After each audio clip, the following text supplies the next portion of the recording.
देवराजसेव्यमान पावनाङ्घ्रिपङ्कजं व्यालयज्ञसूत्रमिन्दुशेखरं कृपाकरं नारदादियोगिवृन्दवन्दितं दिगम्बरं काशिकापुराधिनाथकालभैरवं भजे।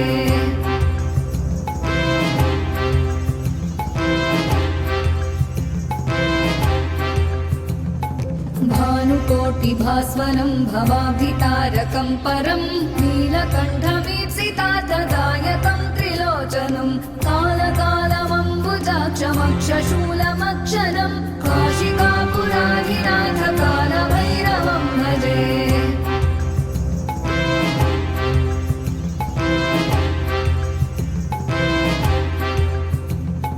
शूलटङ्कपाशदण्डपाणिमादिकारणं श्यामकायमादिदेवमक्षरं निरामयं भीमविक्रमं प्रभुं विचित्रताण्डवप्रियं काशिकापुराधिनाथकालभैरवं भजे।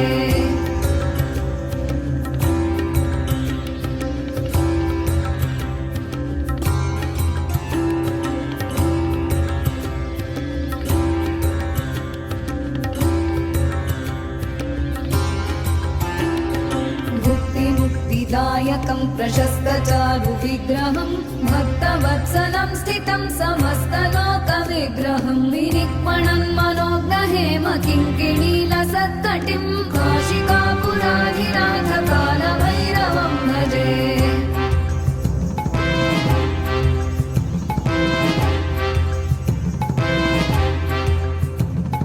धर्मसेतुपालकं त्वधर्ममार्गनाशकं कर्मपाशमोचकं सुशर्मदायकं विभुं स्वर्णवर्णशेषपाशशोभिताङ्गमण्डलं काशिकापुराधिनाथकालभैरवं भजे।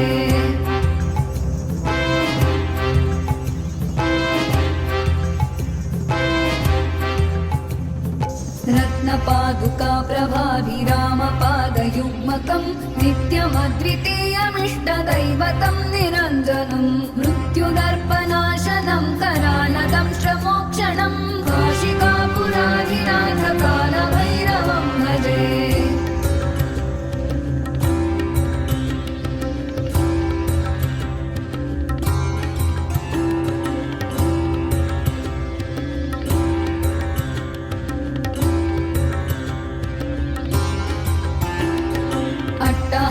भिन्नपद्मजाण्डकोशसन्ततिं दृष्टिपातनष्टपापजालमुग्रशासनम् अष्टसिद्धिदायकं कपालमालिकाधरं काशिकापुराधिनाथकालभैरवं भजे।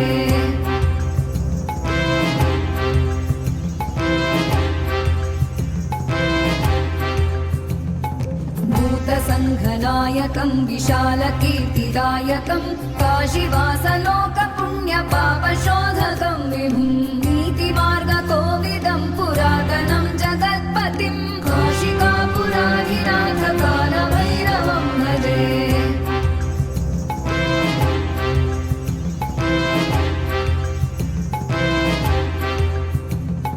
कालभैरवाष्टकं पठन्